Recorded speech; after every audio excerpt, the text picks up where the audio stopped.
Okay, we're looking at the German DAX on November 19th, and this is the third follow-up we've done for this pattern.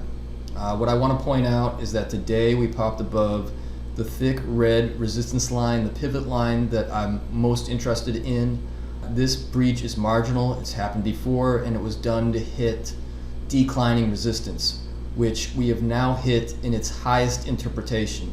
So this thick declining purple line and this thick declining yellow line are the highest interpretations of declining resistance. There is no other interpretation anywhere nearby.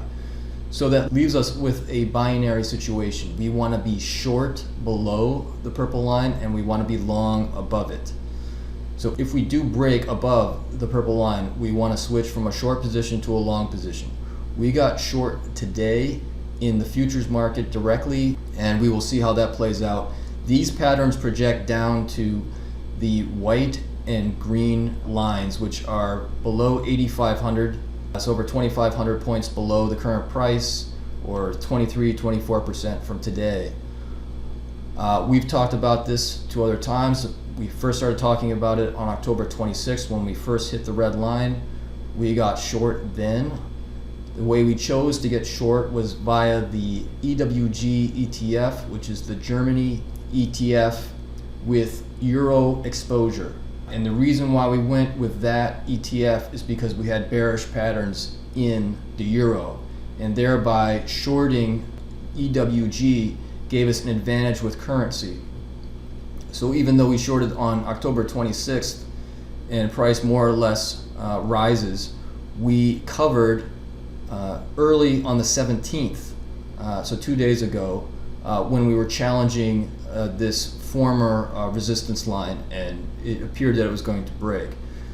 So from here to here, we actually made 2.4% gain because of the losses in the Euro.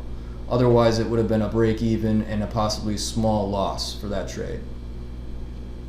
We reshorted, as I said, today in the futures market, and I do expect a decline from here. And if I had to project exactly to where it would go, it would be this circle here, or at least somewhere along this green line.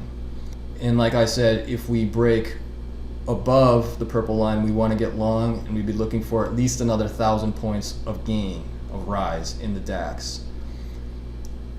The reason why we are not going to short using EWG this time is because the Euro is very close to a major bottom.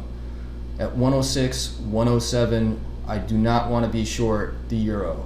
It's got very limited downside from here, and all these TV commentators who are talking about Euro dollar parity are dead wrong. We are not going to get to parity, and we'll have another video that shows where we think the Euro will actually bottom. But that'll be a separate video. For right now, we're just talking about the DAX. We want to be short, and we'll be expecting a large drop. Otherwise, if we pop above the purple line by about 30 points, so say 30 points above today's high, we will reverse to a long position. That is our analysis for the DAX on November 19th.